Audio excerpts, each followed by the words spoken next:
Hi, this is Kapil Qureshi, independent business consultant, team doctor Vivek Bindra. आज मैं आपसे सेल्स के बारे में बात करना चाहूंगा। Sales is the most powerful profession in the world. आपको इस बारे में पता होगा कि जो आदमी सेल्स नहीं कर सका वो आज तक कभी भी बड़ी ऊंचाइयों में नहीं पहुंच सकता है। बड़ी बड़ी कंपनीज के सीईओ से आप मिल सकते हैं, आप उनके एमडीज के बारे में जान सकते हैं, आप उनके वाइस प्रेसिडेंट के बारे में पूछ सकते हैं।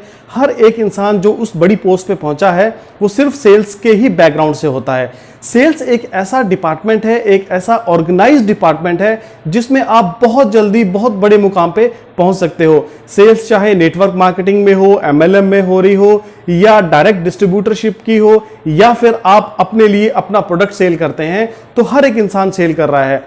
सेल्स को हम लोग किस तरह से यूज करते हैं? हम सेलू बनने की कोशिश करते हैं। हम सोचते हैं कि किसी भी प्रोडक्ट को हम कभी भी और कहीं भी बेच सकते हैं। ऐसा नहीं होता। आप कभी भी किसी को भी कुछ भी नहीं बेच सकते, ये सही तरीका नहीं है। मान लीजिए आप रेड लाइट पे जा रहे हैं, आप वहां पे रेड लाइट पे रुके सड़क पे, और आपके पास एक भागता हुआ एक आदमी आता है और आपसे कहता है सर ये गॉगल ले लीजिए।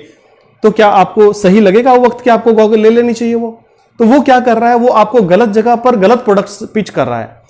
इसलिए सेल्स के बारे में समझने के लिए हमें थोड़ा सा इसके डेप्थ में जाना पड़ेगा, समझना पड़ेगा कि सेल्स आखिरकार होती क्या है और कैसे होती है, और होने के बाद आपको उसको मेंटेन कैसे करना होता है। तो सबसे पहले आपको मैं स्टार्टिंग करता हूं, जब आप सुबह अपने ऑफिस पहुंचते हैं तो पहले अपने आप को एनर्जाइज कीजिए। पहले अपने अंदर वो उस टाइप की एनर्जी लेके आइए। आप अपने प्रोडक्ट के बारे में थोड़ा सा डेली उसके बारे में समझने की कोशिश कीजिए, पढ़िए उसके बारे में, कन्विक्शन पैदा कीजिए सेल्स के अपने प्रोडक्ट के बारे में।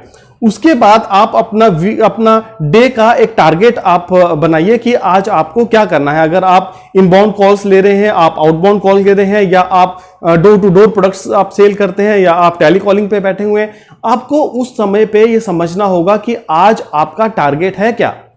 अगर आपका टारगेट 50 है, 50 कॉल्स हैं या 100 कॉल्स हैं, तो आपको अपने अंदर इस तरह के एक एनर्जी को बिल्ड करना पड़ेगा। इन बिल्ड एनर्जी को आपको इस तरह से फैलाना होगा अपने चारों तरफ कि जो आपकी फर्स्ट कॉल में जो आपकी एनर्जी थी, जो कन्विक्शन था अपने प्रोडक्ट के बारे में, same to same energy, same to same conviction आपका 50 कॉल जब आपकी हो जाती है या आप 100 कॉल पे होते हैं तब भी सेम होना चाहिए। दूसरी बात मैं आपसे कहना चाहूंगा कि जब भी आप कभी किसी से फेस टू फेस मिलते हैं, आप डायरेक्ट सेलिंग कर रहे हैं, तो वहां पे आपको मैक्सिमम प्रोबिंग क्वेश्चंस करने चाहिए अपने क्लाइंट के साथ। आपको उन्हें कंफर्टेबल फील कराना पड़ेगा। उन्हें यह नहीं लगना चाहिए कि आप कोई प्रोडक्ट उनको सेल करने के लिए आ रहे हैं। इससे क्या होगा कि आपका एक रिलेशन बिल्ड होगा। हो सकता है कि उस समय पे आपकी सेल ना हो, लेकिन नेक्स्ट टाइम जैसे ही वो आपसे मिलेंगे, हो सकता है आपकी सेल वहां पे क्लोज हो जाए। उसके बाद आपको क्या बनना है? आपको बनना है rocket Singh of the year. जरूर आपने ये पिक्चर देखी होगी, रॉकेट सिंह। रॉकेट सिंह की तरह ही आपको भी सेल्स का रॉकेट सिंह बनना है। तो तीसरी पिच में हम क्या करेंगे? हमें अपने प्रोडक्ट पे 100% कन्विक्शन लेके आना है। हमें समझना है कि हमारा प्रोडक्ट दुनिया का सबसे बेहतर प्रोडक्ट है। वो किस तरह से वैल्यू लेके आ सकता है कस्टमर की लाइफ में।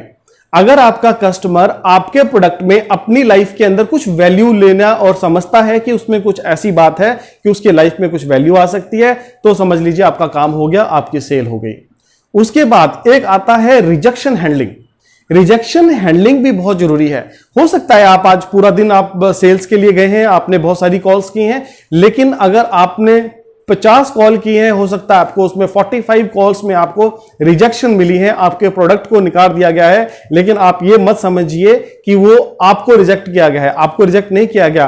हो सकता है उन लोगों को आपके प्रोडक्ट की जरूरत नहीं है, इसलिए वो प्रोडक्ट रिजेक्ट होता है, इंसान रिजेक्ट नहीं होता। आपको अपने लिए एक अच्छा एटीट्यूड लेके आना पड़ेगा। आपको समझना पड़ेगा कि ये चीज सेल्स जो है इसी तरह से चलती है। हमें रिजेक्शन हैंडलिंग नॉर्मल है और करनी चाहिए हमें। उसके बाद हम अगले स्टेप में देखेंगे कि कोई भी कस्टमर जब भी आपसे मिलता है, आप उनके साथ पहले रिलेशन बिल्ड करेंगे, एक अच्छा रिलेशन बनाएंगे। आप ये सोचेंगे कि आज आप जब शाम को घर पहुंचे हैं या ऑफिस वापस रिपोर्टिंग करने के लिए पहुंचे हैं, तो आपने 10 लोगों से मिलने के बाद 10 को सामान नहीं बेचा। उन 10 के साथ आपने रिलेशन बिल्ड किए हैं। आपके टेलीफोन डायरेक्टरी में 10 और कॉन्टैक्ट जुड़ गए हैं, और अब आप उनके साथ भी आगे भी अपना बिजनेस कर सकते हो। उनके साथ मिलना, उनके साथ रिलेशन मेंटेन करना आपके ऊपर डिपेंड करता है। तो इन सब चीजों को अगर आप ध्यान में रखेंगे तो काफी फर्क पड़ेगा कि आप सेलू ना बने, आप एक अच्छे कंसल्टेंट की तरह काम कर सकें। बड़ा बिजनेस में हमेशा हमें यही सिखाया जाता है कि आप कभी भी किसी भी कस्टमर को कुछ भी बेचने के लिए तैयार मत होइए। हम लोग अगर आपको इंडिपेंडेंट बिजनेस कंसल्टेंट बनाने के लिए भी अगर आपको कॉल करते हैं तो पहले ये देखना करते हैं, चेक करते हैं कि क्या आप में वो कैपेबिलिटी है कि आप इंडिपेंडेंट बिजनेस कंसल्टेंट बन सके, क्या इसकी जरूरत है आपको, क्या आप इसमें इन्वेस्टमेंट कर सकते हो। तो ये सब जानकारी लेने के बाद हम लोग जब डीप आपके साथ डिस्कशन करते हैं, आपका नाइस एनालिसिस किया जाता है, उसके बाद ही आपको आईबीसी पिच करते हैं। तो अगर आपको भी जानना है और बेहतर तरीके से कि बड़ा बिजनेस क्या है, इंडिपेंडेंट बिजनेस कंसल्टेंट क्या है, सेल्स क्या होती है, मार्केटिंग क्या होती है, ब्रांडिंग किस तरह की जाती है, तो आप हमारे साथ जुड़ सकते हैं। हमारे चैनल को आप सब्सक्राइब कीजिए और बेल आइकॉन दबाना मत भूलिएगा। कमेंट बॉक्स में जरूर लिखिएगा अगर आपको इसमें मेरी आज के इस सेशन में आपको जो भी कुछ आपको क्वेरीज हो आप हमसे पूछ सकते हैं। मेरा नंबर डिस्क्रिप्शन में दिया गया है। आप सबका प्रेम पूर्वक बहुत बहुत धन्यवाद।